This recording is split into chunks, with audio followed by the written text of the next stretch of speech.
Hey guys, happy Tuesday. It's Brian Davis and Denny Splee here from Spark Rental. Hello, everyone.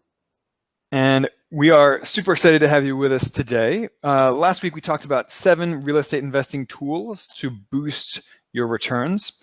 Today we're talking all about landlord pet policies and how to earn more money, a higher return on your properties by renting to pet owners. So many landlords, just dig their heels in and say, no pets, I'm not allowing any pets at all.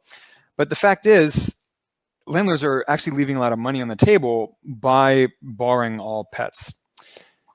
So before we jump in, we do have an announcement today. At the end of this broadcast, we are going to announce the winner of our giveaway for 3 months of premium access to Mash Visors service.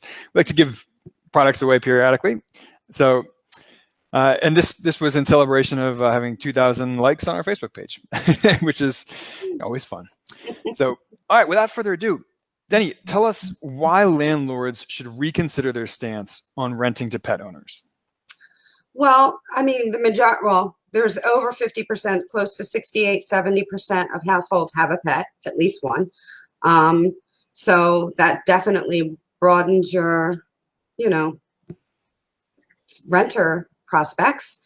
Higher rents, you can charge, an extra $50. I've seen people. Some people will do $25, $50 per pet. So, I mean, that's significant, in the long run. It adds up. Yeah. There's non-refundable pet fees that you can charge, ideally to go towards any kind of wear and tear or damage, but it's still non-refundable if you put it in like that.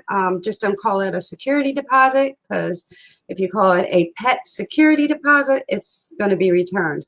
But that's not a bad idea to do either, because if the pet destroys anything, you have an actual security deposit just for that.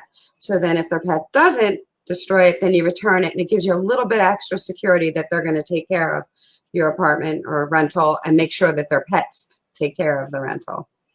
Absolutely. And it's not, I'm a pet lover, and sometimes when I'm on here, you'll see my dogs mostly. Or hear them. Right there, and we've had arguments between my dogs during Facebook Live, but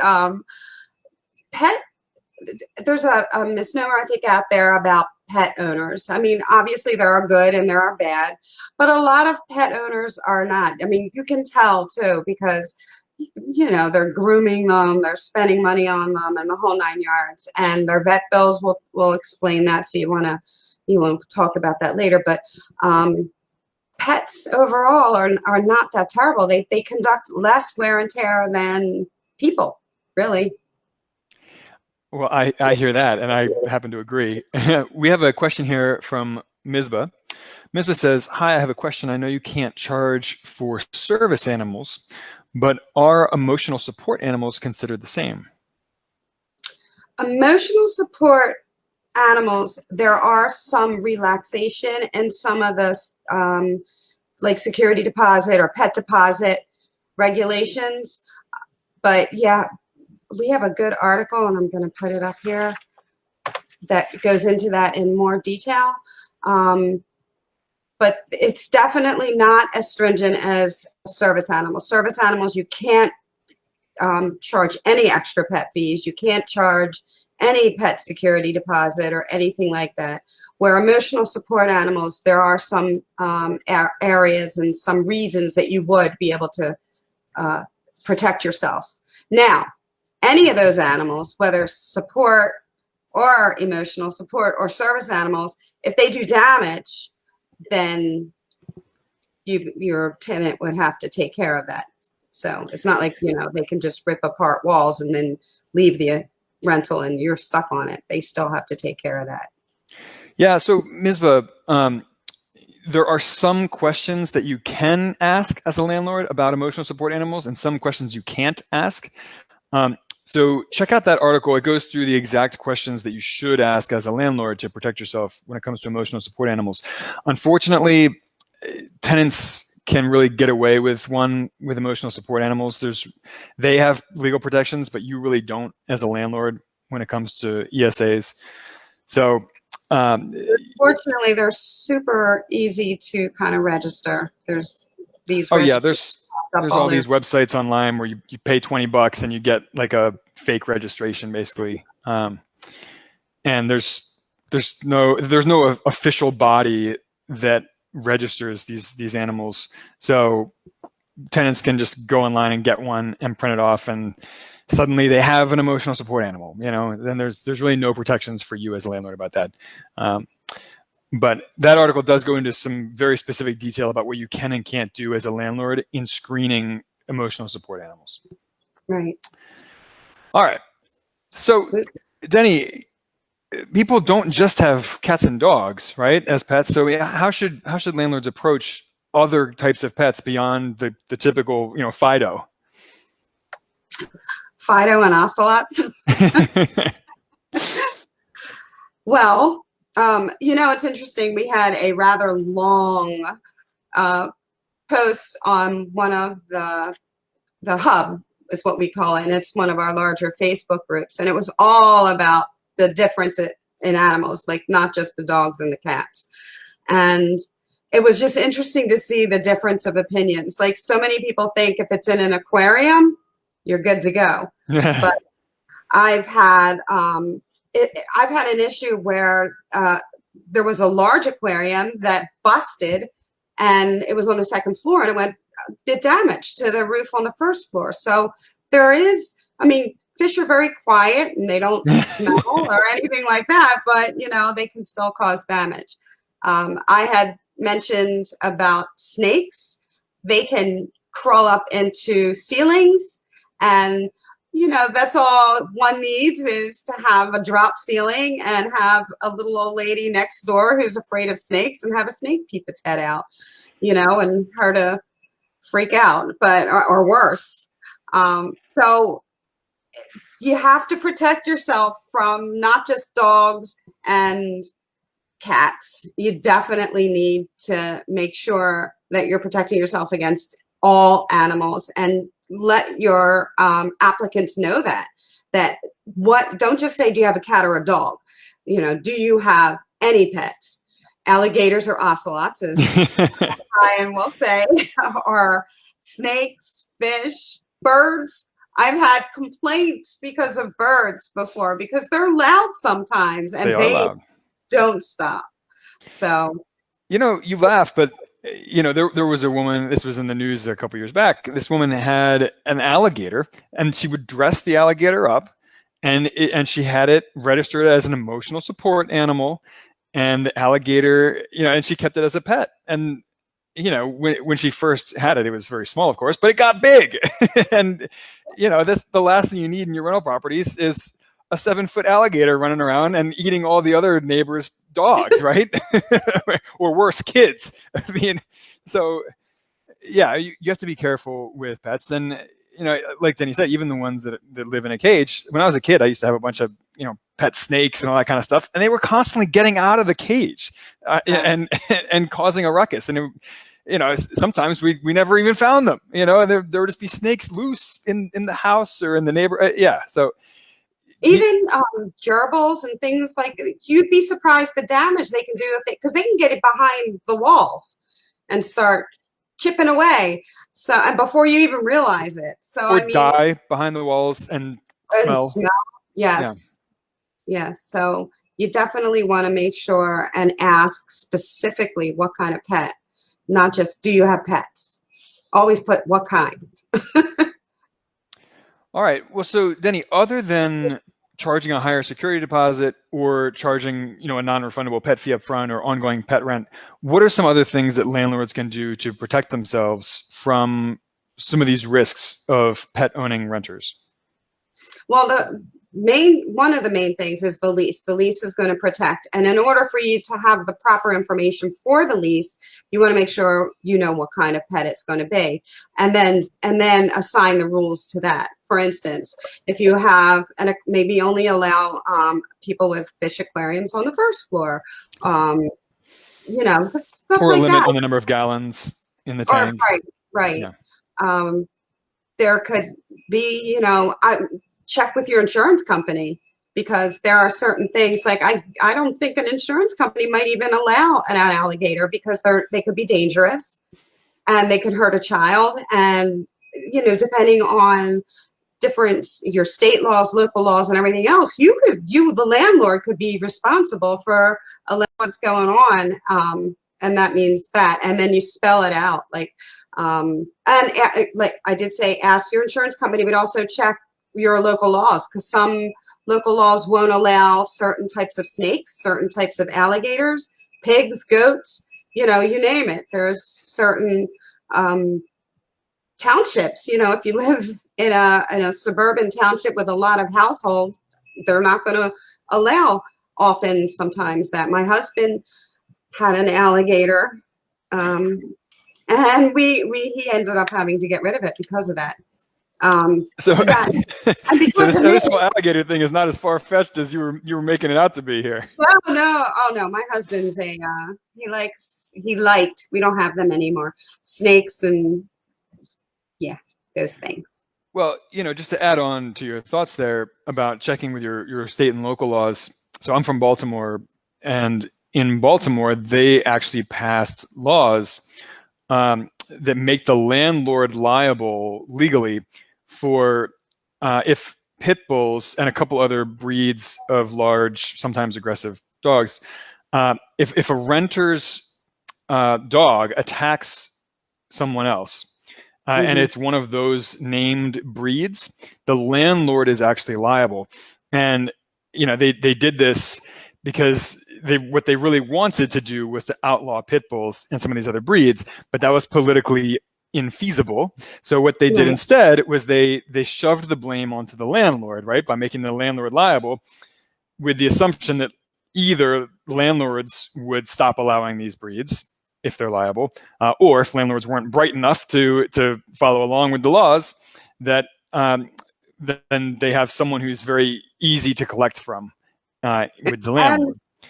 And again, I hate to say it, but the landlord is demonized because we look like the ones that are like, no, you can't have pit bulls, you know, but it's not always the case. It's politically easy to demonize landlords because they don't have anywhere, because there's a small percentage of the population is landlords, right? And a huge percentage of the population are renters. So it's politically convenient and expedient to make landlords the bad guy, which, you know, we just saw yesterday with the eviction moratorium extended another 3 months. Perfect example. Yeah, we get it on all ends, literally. Anyway, so you want to make sure and have a pet policy. You want to be pretty knowledgeable of what your locations are, like if you live in Baltimore. And you want to make sure, and I know that our lease for Spark Rental, we have a pet addendum, and it goes into pretty good detail about what things that you can. Very landlord protective. Right. And it's also very editable. So if you might be in one of those rural areas where you can have a ocelot, and then you can, you know, adjust your policy. So once landlords do have a thorough and protective lease agreement in writing signed with a tenant, how do they actually enforce their pet policies and protect themselves that way? Well, one of the things that you have to definitely do, if it's a dangerous situation, like you said, and if it were in Baltimore or something like that, where especially a tenant-friendly location or state, you want to make sure and get right on it if it's a dangerous issue. So I would reach out directly to the tenant or visit them and let them know that this is not, maybe bring the lease with you with the pet policy and say that I'm here and I see that you have, you know, this alligator, and not once did you tell me that you had an alligator in this apartment or this rental, and it's not allowed in this township. And for that reason, you have to get rid of it like now, and stay on top of that and make sure that they get rid of it. And if it is an illegal animal in that location, then contact the authorities and have them get right on it, just to make sure that, you know, it's taken care of. And don't get me wrong, I'm not anti animal or anything. I'm not a fan of alligators, but don't mean I hate them or anything. But you got to keep yourself protected. Well, this is a perfect example of why landlords or their property managers need to inspect their rental units every 6 months. Yeah. So that you can look for illegally brought in pets, right? If your lease says no pets, and you walk in the inspection and there's dog hair everywhere, you know you have a problem. And other lease violations too, of course, right? You have the deadbeat boyfriend who has moved in without your knowledge, or maybe the tenant is just trashing your property and abusing it. And it's also a good opportunity for you to look for needed repairs and maintenance as well and catch those kinds of issues early before they become expensive. But yeah, this is exactly why landlords need to inspect every single rental unit every 6 months. And don't let these things slide, because the more you do, the harder it is to really enforce it. So if you happen to be driving by and you see a giraffe in the yard, get right on that, because if you don't, it gets worse the longer they have it. So stay on top of them, send the letters, notices, emails, call them, whatever it takes, but make sure that they follow through. Be a pest until they get rid of the pet. And we do have a pet violation notice. It's free on our landlord software. So feel free to log in, create a free account on our online landlord software, sparkrental.com, and you can create, it's a template that's already set up for you, an unauthorized pet notice to the tenant. It'll auto fill in your saved rental unit information and your saved tenant information. All you have to do is click download, and you can print it out. So. And there's free leases on there. There's the lease with the pet addendum and some other addendum. So yeah. And disclosures for all 50 states. Right. And some cities. All right. Well, before we announce the winner of the Mash Visor giveaway, Denny, is there anything else that you want to raise regarding the issue of pets and why landlords should allow pets, but should also protect themselves very aggressively as well? Well, like we said earlier, allowing pets can be lucrative. It can bring in extra money, but you also want to make sure that you're being, proactive instead of reactive. So do the inspections, make sure you have a good lease, and get all the information. Don't assume anything. Even I had somebody who had a cat in a unit. This just happened. They have a cat in the unit. The cat passed away and they got a dog. And I found out they had a dog because the dog was barking and I got a complaint. So I went to them and they said, well, we already were allowed a pet. I said, no, look, the pet was a cat. Cats don't bark. Right. Yeah. So your lease should have a very specific section naming the exact animal that you have allowed to live there. Only that named animal is allowed to live there. And that should be written in black and white in your lease. Right. Absolutely. All right. You want to give away this Mash Visor subscription? I sure do. So it's 3 months premium access to Mash Visor, which, if you're not familiar with it, by the way, it's an awesome analytics tool to help you identify good markets and neighborhoods to invest in. They have great data on cap rates down to the zip code level, or down to the neighborhood level, rather. And they can help you compare cap rates, not just for long-term rentals, but also for short-term Airbnb rentals. They've got calculators that help you compare the returns for any given property, long-term versus short-term Airbnb rental usage, and a ton of other just really nifty features in there. So, all right, Denny, you got the names ready in the hat? You gonna draw one out? I don't have a hat. I have a cup. All right. I don't wear hats. Brian wears hats. Drum roll. All right, go ahead. And it goes to, and I can't see, Trenton Thomas. Trenton Thomas is the winner. Congratulations, Quentin Thomas. And Tara will be getting in touch with you, Trenton, and give you all the information. All right, guys. Well, we will wrap it up at this point. We'll see you next Tuesday at 2 p.m. Eastern, 11 a.m. Pacific. And in the meantime, let us know what you want to hear about next week. This is all about you guys. This is not just about us. And stay in touch. Don't be a stranger. Have a great holiday, guys. That's right. Have a good one, you guys. We'll see you soon.